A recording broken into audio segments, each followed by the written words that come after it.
Division के आधार पर sales 3 प्रकार के, मल्टीसेलुलर प्लांट्स और एनिमल्स में सेल्स 3 प्रकार के होंगे। पहली कैटेगरी वो सेल की होगी जो सेल जब डिफरेंशिएशन हो जाता है, मैच्योर हो जाते हैं और फिर वो सेल्स कभी डिवाइड नहीं करते हैं। तो उसके एग्जांपल्स हैं नर्व सेल, मसल सेल और आरबीसी, रेड ब्लड सेल्स, जिनकी लाइफ 120 डेज की होती है और वो मतलब डिस्ट्रॉय हो जाता है। तो ये जो सेल्स हैं ये कभी डिवाइड नहीं करते हैं डिफरेंशिएशन एंड मैच्योरेशन के बाद। जो सेल की दूसरी कैटेगरी होगी जो सामान्यतः डिवाइड नहीं करते हैं, पड़े रहेंगे, सामान्यतः ये डिवाइड नहीं करेंगे, लेकिन इनको इंड्यूस किया जा सकता है डिवाइड करने के लिए। वो कौन कौन से सेल्स होंगे जो शांत पड़े रहते हैं, क्यूसेंट रहते हैं और उनको इंड्यूस किया जा सकता है? वो होगा लीवर सेल। लीवर सेल की साइकिल 1 ईयर पर आती है, 1 साल पर ये अपने को डिवाइड करता है और भी जब इनका सर्जिकल कहीं रिमूवल होता है तो उससे ये इंड्यूस होते हैं और तब धीरे धीरे ये अपने सेल के नंबर को बढ़ाते हैं, अन्यथा ये शांत पड़े रहते हैं। लिम्फोसाइट्स जो होते हैं बॉडी में, जब उनको एंटीजन स्टिमुलेट करता है, बाहर से जब कोई फॉरेन पार्टिकल आता है, फॉरेन प्रोटीन आती है, तो वो उसको इंड्यूस करती है और तब लिम्फोसाइट्स जो हैं अपने नंबर को इंक्रीज करते हैं। तो लिम्फोसाइट्स डिवाइड करके अपने नंबर को बढ़ाते हैं। फाइब्रोब्लास्ट, स्किन फाइब्रोब्लास्ट सेल्स, जब कहीं आपको इंजरी कभी हो जाती है, चोट लगती है, टूटता है, फूटता है और ये डिस्ट्रक्शन हो जाता है आपकी बॉडी में, ब्लड की यूजिंग होती है, तब उस समय जब ब्लड क्लॉट करता है तो उसमें ब्लड में प्लेटलेट्स भी पाए जाते हैं। तो वो प्लेटलेट्स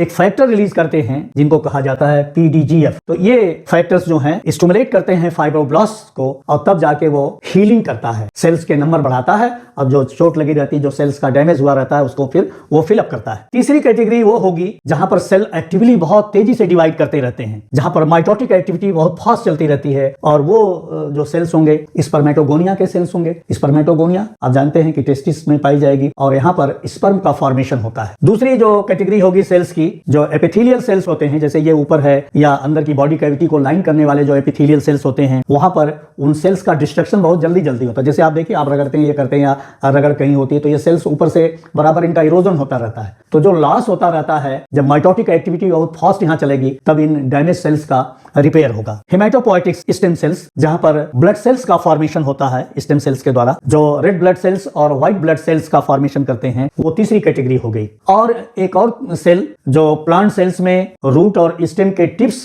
के नियर पाए जाने वाले सेल्स हैं, जिनको एपिकल मेरिस्टेम सेल कहा जाएगा, वो सेल्स जो हैं रैपिडली प्रोलिफरेट करते हैं। प्रोलिफरेट मींस डिवाइड करते हैं और सेल के नंबर्स को इंक्रीज करते हैं।